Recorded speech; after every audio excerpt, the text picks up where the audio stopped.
Hi, I'm HAL Meier, and this is a program which we call Off the Beaten Track. This is when we discuss those ideas that are not yet accepted by the scientific community or by religious orthodoxy or any other group out there you might want to mention, but which are important enough perhaps, and which people are talking about, to be of considerable interest for the future.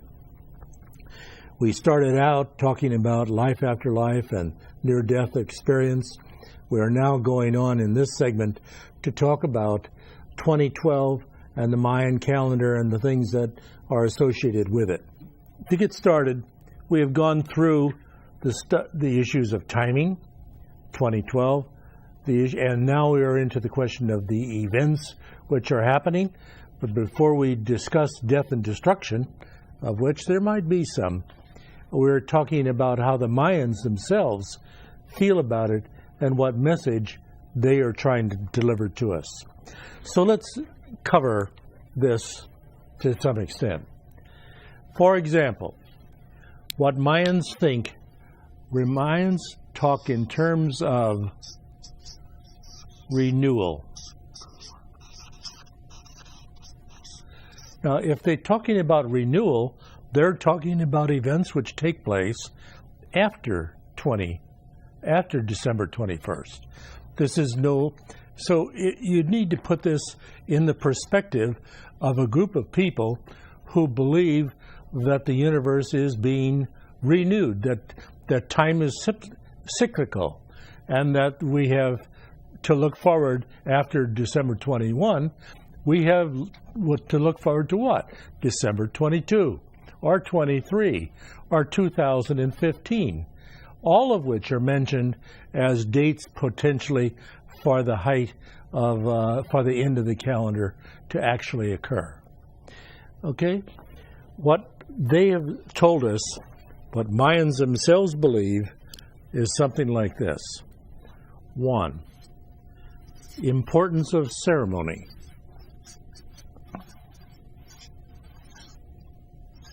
Ceremony and ritual. Okay? They link ceremony and ritual to a world of possibilities.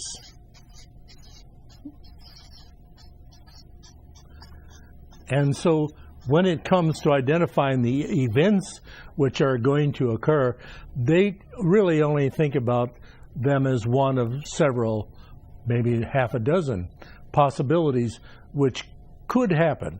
And they could happen because, well, the most prominent reason is that humanity might change its mind. We might decide not to abuse Mother Earth and begin to want to deal and be in harmony with her. Okay?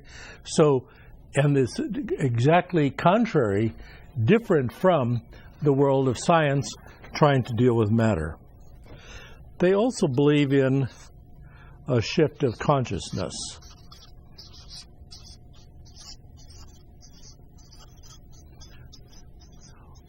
What is it that they are dealing with, after all, when it comes to, if they're doing ceremonies and rituals?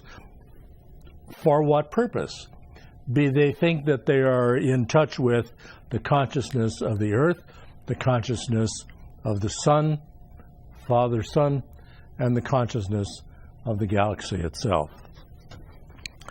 So this is different from science. Science concerns itself with matter and its manipulation, and things which I am, not being a scientist, don't really want to put into their mouth, but obviously these are two somewhat different areas. Now, the interesting thing, of course, is that in recent years, science has paid a lot of more attention to the matter of consciousness and the whole issue of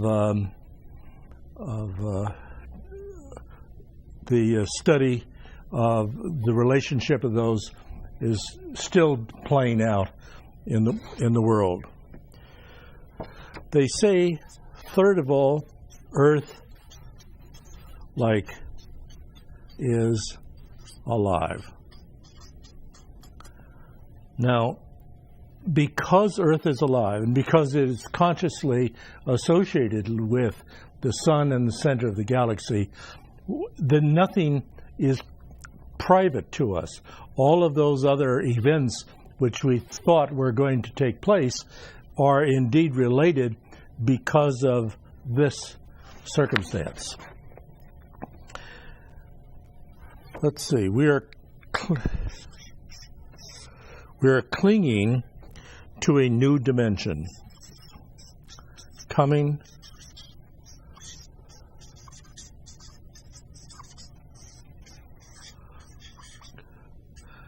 to a new dimension. What does that mean?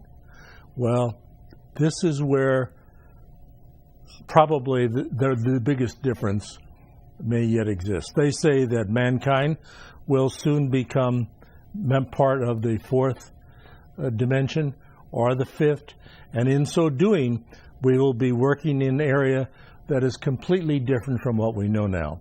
It is a different vibration. The third dimension which we are in will gradually, for a number of people, disappear, and for many of us, we'll be working in a new dimension.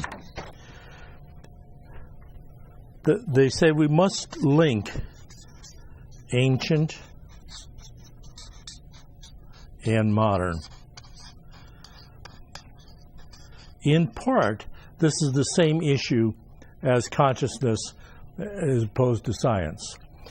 But that is, what this says is that it is essential that ancient and modern begin to come together, that they merge and understand each other, because that's essential to the work that needs to be done. They say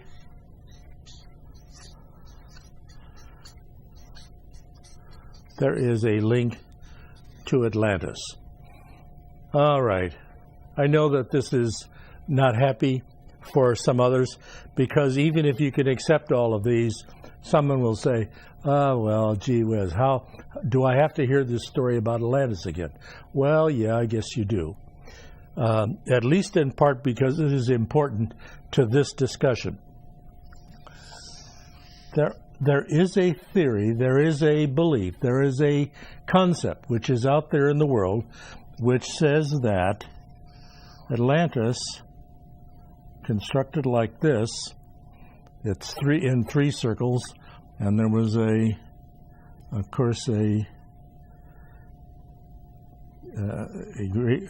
area coming in from the sea.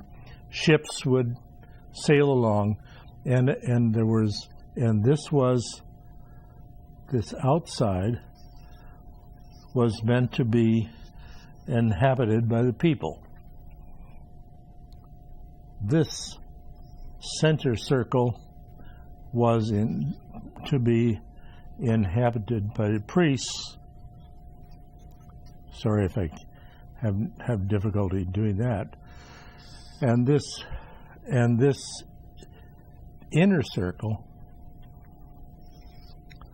was to be handled by those who had greater spiritual gifts. And this was the royalty in those days. So and guess what? The word for priests carried down to us is Mayan. So that with the destruction of Atlantis, it is said, the Mayan people inherited the traditions of this group coming out of the center of Atlantis. Okay? Now, what is it that they believed? What is then the relationship? What happened to the Mayans? Are they still priests of the old Atlantean civilization? Well, maybe that's what we're describing here. Maybe, in fact, that is what we're saying.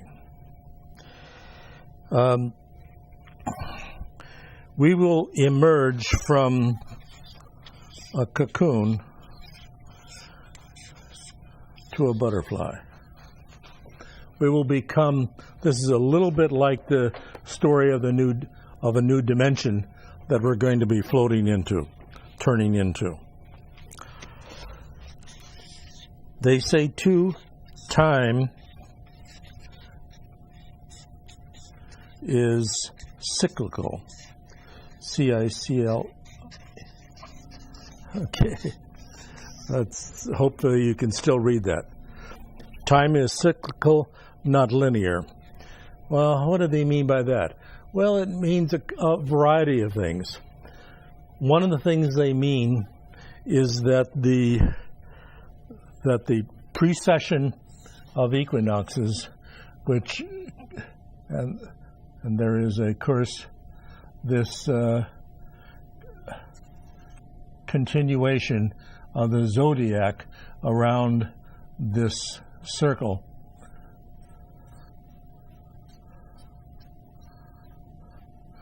This precession of equinoxes occurs and time and is being marked off one age of the zodiac after another. And as it goes around, but when it gets around to here, it only goes into the second half of that time continuum, and at this point begins to repeat itself. So this period of time of 13,000 years, followed by another period of 13,000 years, but in the end, ending up, and if after 26,000 years, ending up as simply beginning to repeat itself. It is, in short, a renewal. Now, why we haven't caught on to that? Why are we not talking about the fact that this is a continuum? This is not an event that only goes in one direction. Time is cyclical, and that is the clock, which is meant to be remembered and pursued.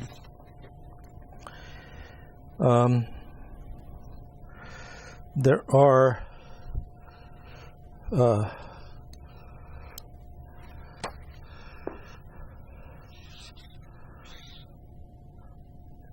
time so far, according to some archaeologists, has been calculated backwards at least 1 million years. And it has been calculated forward by the Mayans themselves at least to the year 4000. So there is no end of the world scenario here. This is only a story about the renewal of mankind and of the cosmic continuum. So I think it's worthwhile contemplating that, thinking about it, and just getting rid of the idea that the world is coming to an end, because it's not. But when this renewal occurs, when December 21 occurs, there is an event that is happening. The Mayans themselves, there is a reference somewhere in the Mayan archives that says there will be an investiture of the gods, a renewal of the commitment and the relationship between God and man. So that investiture was said to occur on December 21, and apparently there seems to be some consensus that such documentation does in fact exist, and so that is not complete nonsense, even though we're not quite sure yet what completely it means. Now, we did talk about events that were happening. You remember this story, do you not? The events, solar flares, World War III, Garabandal, apparitions of the Virgin Mary, the shift of consciousness, volcanoes and earthquakes, magnetic and polar shifts, and finally the appearance of ETs in the world, probably to help us pick up the pieces if any and all of these things occur. So now what we do want to continue on with telling you a little bit about what these things are and are not, because they are prominent in the discussion. And I'll try to relate it to the Mayan worldview.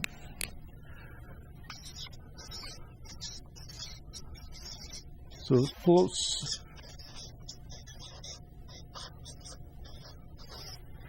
solar flares. Well, what's unique about solar flares? Well, nothing especially. There are always solar flares. That's what the sun does. And, in fact, it does it on the basis of some kind of a schedule. Every 11 years, the sun flares up a little bit more remarkably than it does on a normal day-to-day or year-to-year basis. And so you find this is all being photographed and appears in National Geographic magazine, of course. Well, but there is a maximum event which is said to occur soon, and is said to occur by whom? Well, it was first said by a guy by the name of Ed Dames. Maybe by people more than that. Maybe Ed Dames was simply a major in the Army and doing work for the Defense Department, the intelligence community back in the 1980s and eventually in the 1990s. And what they were doing something called remote viewing.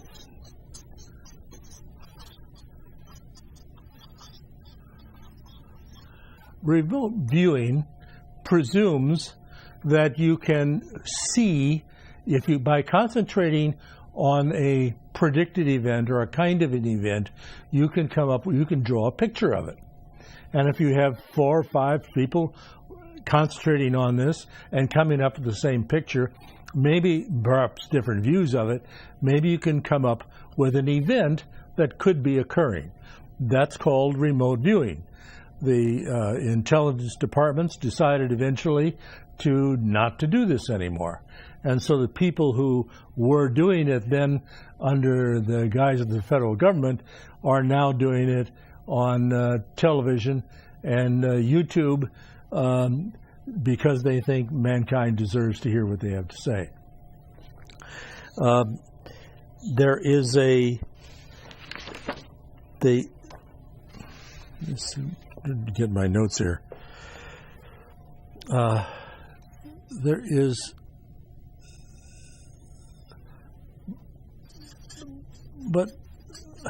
is this problem, of course, isn't it?